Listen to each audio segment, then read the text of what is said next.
পরীক্ষা প্রস্তুতি ইউটিউব চ্যানেলে তোমাদের সকলকে আর একবার ওয়েলকাম। বেশ কিছু ব্যাপার যে জিনিসগুলো বর্তমানে ভাবাচ্ছে বা সমস্ত যারা চাকরি অ্যাসপিরেন্ট আছে তাদের মনের মধ্যে অনেকগুলো প্রশ্ন উকি মারছে, সেটা হচ্ছে নতুন সরকার গঠন হয়েছে, প্রায় 3 মাস হতে চলল। ওবিসি টালবাহানা মিটেও যেন এখনো মেটেনি, মানে এখনো ঠিক বলবো যে প্যাঁচ এখনো রয়েছে। পুরনো যে সমস্ত রিক্রুটমেন্ট পেন্ডিং রয়েছে সেইগুলো 7 হবে নাকি 17 হবে, এই সমস্ত ব্যাপার নিয়ে একটা ধোঁয়াশার সৃষ্টি হয়েছে। তো সমস্ত এই ব্যাপারগুলো আলোচনা করতে চলেছি। 1 নম্বর যেটা ওবিসি কেস, সেটা মিটে গেছে, যে 66টা বা যে জনজাতি সেটাই শুধু বহাল থাকবে, বাকিগুলো বাদ গেছে। অর্থাৎ নিউ রিক্রুটমেন্ট, নতুন যে সমস্ত রিক্রুটমেন্ট যেগুলো আসবে যদি সরকার চায়, সেই সমস্ত রিক্রুটমেন্টগুলো বের করতে হচ্ছে প্রসেসিং এগিয়ে নিয়ে যেতে কোনো অসুবিধা নেই আশা করি। যেটা অসুবিধা হতে পারে সেটা হচ্ছে পুরোনো পেন্ডিং রেজাল্ট, এই ব্যাপারে এখনো ক্লিয়ার কাট কেউই জানে না, কোনোভাবে উত্তর দেওয়া হয়নি যে 2023, 24 বা 22 সালের আগের যে সমস্ত পেন্ডিং গুলো রয়েছে সেইগুলো কি হবে বা কোন প্রসেসে কিভাবে এগোবে। তবে দেখো, একটা জিনিস বলেছি যে আমার যতদূর ধারণা বা মনে হয় যে যেগুলোর এখনো পর্যন্ত প্যানেল তৈরি হয়নি বা মেরিট লিস্ট প্রকাশিত হয়নি, সেই ক্ষেত্রে নতুন আপডেট যেটা হয়েছে সেই অনুযায়ী করা উচিত বা সেই অনুযায়ী হয়তো হবে। এই ব্যাপারে চূড়ান্ত সিদ্ধান্ত কোর্ট নেবে বা সরকার নেবে বা যে রিক্রুটমেন্ট বোর্ড করছে তারা নেবে। একটা জিনিস জানিয়ে রাখি, অনেকে হয়তো বলছে যেটা, যে খেলা শুরু হয়ে যাওয়ার পরে নিয়ম চেঞ্জ হয় না বা এরকম কিছু একটা বলছে, ওই খেলার সাথে এই খেলা তুলনা করলে হবে না। তার কারণ যখনই কোনো একটা নোটিফিকেশন পাবলিশ করে দেওয়া হয়, ঠিক আছে, বা কেস থাকে সেই সমস্ত ব্যাপারে, ওখানে একটা কথাই নোটিফিকেশনের সময় উল্লেখ করে দেওয়া হয় বা অ্যাডমিট কার্ডে উল্লেখ করে দেওয়া হয় যে ইট আউটকাম, মানে হচ্ছে, বা পুরো কথাটা এখন মনে পড়ছে না, যে কোর্টের উপরে, রায়ের উপরে চূড়ান্ত যে সিদ্ধান্ত সেই জিনিসটা ডিপেন্ড করছে। ঠিক আছে, যেমন এর আগে যতদূর একবার জানি যে আপার প্রাইমারি পরীক্ষার ক্ষেত্রে একটা জিনিস হয়েছিল যে প্রথমবারে নন টেন্ট হয়েছে, সবাই বুঝতে পেরেছিল, কিন্তু সেটা নিয়ে কেস ছিল। পরবর্তীকালে যেমন হয় যে যারা যাদের ট্রেনিং ছিল না কত সালের মধ্যে, যাই হোক এত এত সালের মধ্যে যাদের ট্রেনিং কমপ্লিট ছিল না, তারা কিন্তু বাদ গেছিল, হয়নি, কিন্তু তার আগে তো সেটা তো বলা হয়েছিল। তো জানি না এই ব্যাপারটা নিয়ে কি হবে বা কি করবে, তবে এটা হওয়া হয়তো হতে পারে যে যেগুলো এখনো রেজাল্ট পেন্ডিং করে তৈরি হয়নি বা মেরিট হয়নি, সেই ক্ষেত্রে নতুন আপডেট যেটা সেই অনুযায়ী হতে পারে। অর্থাৎ সেই ক্ষেত্রে তাহলে সমস্যা কি হতে পারে, যে যে সমস্ত ক্যান্ডিডেট যারা রিজার্ভেশনে হয়তো ওবিসি নিয়ে এই যে ছাড় নিয়েছিল, তারা 1 নম্বর বাদ চলে যেতে পারে। যারা প্রিলিমিনারিতে হয়তো দেখা যাবে যে কাস্টের জন্য হয়েছিল, ইউআর কাট অফ ক্লিয়ার করতে পারেনি, তারা বাদ চলে যেতে পারে। এই জিনিসগুলো হতে পারে, সেটা হবেই বলছি না, সেটা দেখা যাবে কি হয় ও কি করে। আর রেজাল্ট আপডেটের ব্যাপার, যে দেখো যে রেজাল্টের ব্যাপার যেটা, মানে চারিদিক থেকে যেরকম দেখা যাচ্ছে বোঝা যাচ্ছে, তাতে কিন্তু বা সরকার থেকে যেটা একটা হিন্টস দেওয়া হয়েছে যে পুজোর মধ্যে 50,000 নিয়োগ, সেটা পেন্ডিং যে সমস্ত রেজাল্ট সেইগুলো, কারণ নতুন তো সম্ভব নয় এই 3-4 মাসের মধ্যে নতুন ভ্যাকান্সি বের করে সেগুলো নিয়োগ সম্ভব নয়, অর্থাৎ পুরোনো পেন্ডিং রেজাল্ট গুলো হবে। এইটুকু ধরে রাখো যে ডব্লিউপি কনস্টেবল মোটামুটি ধরে রাখতে পারো যে আগস্টের ফার্স্ট উইকের দিকে চলে আসার কথা, আশা করি চলে আসবে। ট্রেনিং ফেনিং সমস্ত কিছু তৈরি হচ্ছে বা হচ্ছে। এবার কাট অফের ব্যাপার যেটা, সেটা কাট অফের ব্যাপার অনেকটা হেরফের হয়ে যেতে পারে, যে 7 নাকি 17 সেই ব্যাপারটা হলে অনেকটা হেরফের হয়ে যেতে পারে।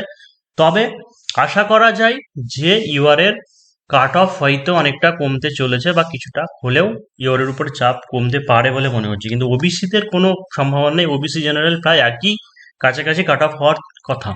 তাই মোটামুটি ভাবে যতটুকু মনে হয়, ঠিক আছে, যে 49 বা এরকম যে কাট অফ হয়েছে, সরি, 51 না, 48 দশমিক 48.5 মতো কাট অফ হয়েছিল ইউআরের, তাই তো 48.5 মতো কাট অফ হয়েছে, যেখানে প্রায় হয়তো মেল ক্যান্ডিডেট 18,000 মতো কোয়ালিফাই করে আছে। সেই জায়গাতে ভ্যাকান্সি রয়েছে যেটা, সেটা হচ্ছে 8,000 বা 8,400 এরকম ভ্যাকান্সি রয়েছে, অর্থাৎ ডবল পাস করে আছে, ইন্টারভিউ দিয়েছে।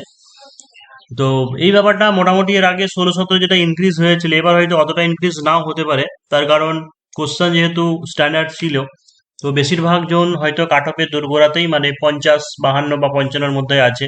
যারা অনেক ভালো স্কোর, আর হয়তো 60+ এরকম কিছু ক্যান্ডিডেট থাকতে পারে, তারা হয়তো অন্য চাকরি বাকরি পেয়ে যেতেও পারে, বা আর একটা জিনিস যেটা, সেটা হচ্ছে মাঠে অনেকে ফেল করে যেতে পারে। তো সেই কারণে যেটা মোটামুটি একটা ধরে রাখতে পারে 48, সেটাকে যদি 49ও ধরে নিই, তো 13 নম্বর ম্যাক্সিমাম, 12 থেকে 13 হয়তো ইনক্রিজ হওয়ার সম্ভাবনা আছে, মানে 61, 62, ঠিক আছে, 62 হয়তো যদি থাকে একদম ক্লিয়ার, মানে কনফার্ম হবেই।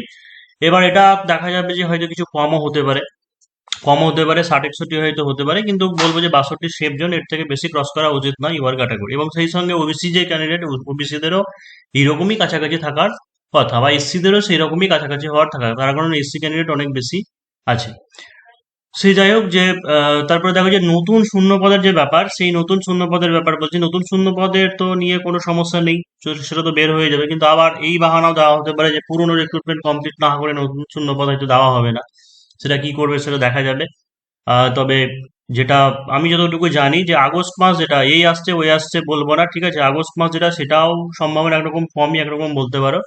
যে সেপ্টেম্বরের মধ্যে কেপিএসআই, ঠিক আছে, সবার প্রথমে হয়তো কেপিএসআই বা হচ্ছে এক্সাইজ এসআই এবং হচ্ছে ডব্লিউপিএসআই, এই সমস্ত জিনিসগুলো আসার কথা। সেই সঙ্গে অন্যান্য এই আবগারি দপ্তর বা সবিকৃত ভ্যাকান্সি রয়েছে সেগুলো তো ছাড়ার কথা।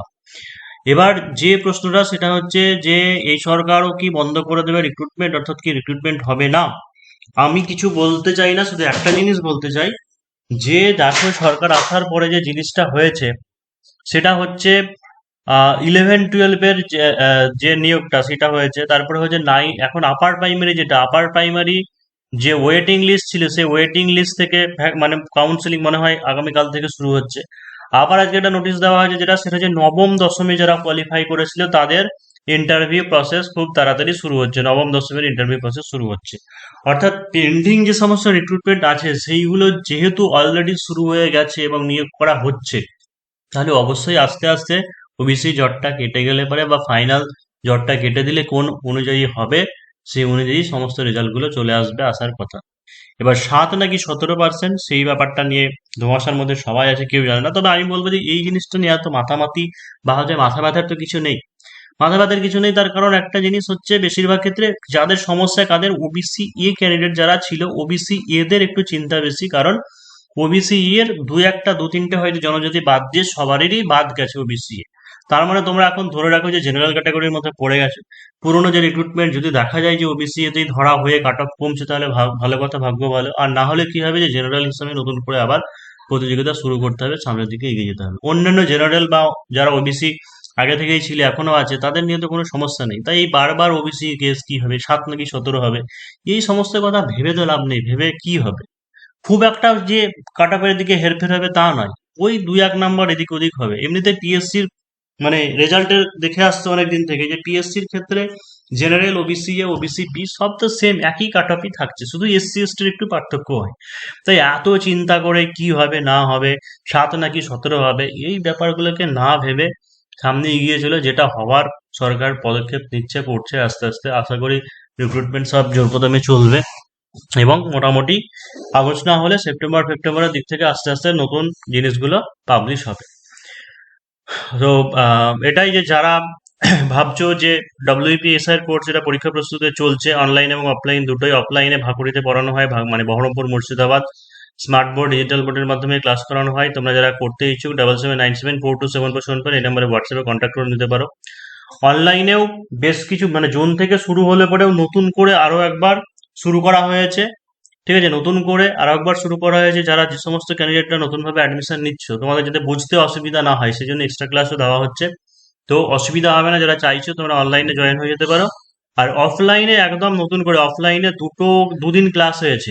যারা আসতে চাইছো অফলাইনে তোমরা চলে আসতে পারো 7797427474 এই নম্বরে হোয়াটসঅ্যাপে কন্ট্যাক্ট করে নিয়ে যোগাযোগ করতে পারো।